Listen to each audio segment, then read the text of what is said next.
Hi అండి, నమస్తే. Welcome back to our channel JNV Sanvitha. ఈరోజు వీడియోలో పిల్లల కోసం మరో సింపుల్ అండ్ టేస్టీ స్నాక్ రెసిపీని చేశాను. ఈ రెసిపీని నేను కూడా యూట్యూబ్లో చూసే ట్రై చేశాను, కానీ కొన్ని మార్పులతో ఇంకా ఈజీగా చాలా టేస్టీగా ఎలా చేశానో చూసేయండి. అన్ని ఇంట్లో ఉండే ఇంగ్రీడియంట్స్తో సింపుల్గా చేసేయవచ్చు.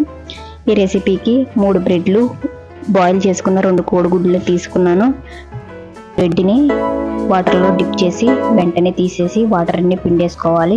ఇలా గట్టిగా ప్రెస్ చేసి వాటర్ అన్ని గట్టిగా పిండేసి ఒక ప్లేట్లో వేసుకుని బాగా స్మాష్ చేసుకోవాలి. ఇప్పుడు స్మాష్ చేసుకుని ఒక బౌల్లోకి వేసుకోవాలి.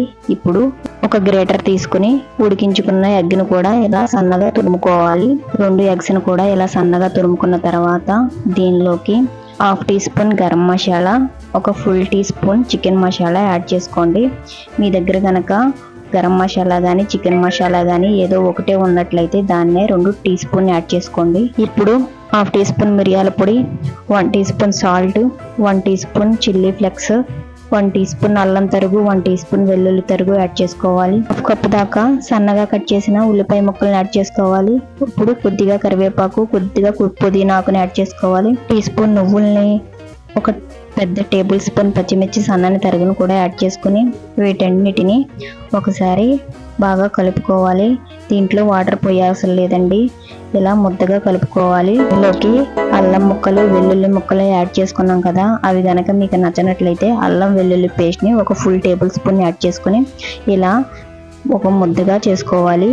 ఇలా చేసుకున్న తర్వాత దీనిలోకి 1 టీ స్పూన్ ఆయిల్ యాడ్ చేసుకుని చేతులకు కూడా కొంచెం ఆయిల్ అప్లై చేసుకోవాలి. ఇలాగా పిండి ముద్దకు కూడా ఈ ఆయిల్ ఇలా అప్లై చేసి ఇప్పుడు చిన్న నిమ్మకాయ సైజ్ అంతా ఇలా తీసుకుని ఇలా రౌండ్గా బాల్ లాగా చేసి చేత్తో ఇలా ప్రెస్ చేస్తే ఇలా రౌండ్గా వస్తుంది. ఇప్పుడు బ్రెడ్ పౌడర్ తీసుకుని బ్రెడ్ పౌడర్ని 2 వైపులా పట్టించి ఒక ప్లేట్లోకి పెట్టుకోవాలి.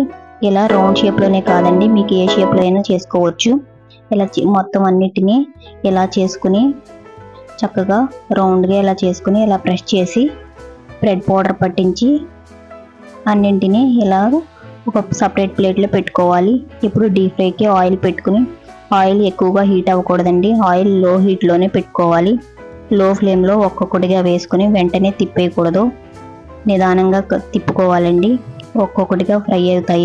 ఇలా ఫ్రై అయిన తర్వాత ఒక్కొక్కటిగా తీసి వేరే ప్లేట్లో పెట్టుకోవాలి. ఇప్పుడు మిగిలిన వాటిని కూడా ఒక్కొక్కటిగా తీసుకుని ఫ్రై అయిన వాటికి సపరేట్గా తీసుకోవాలి.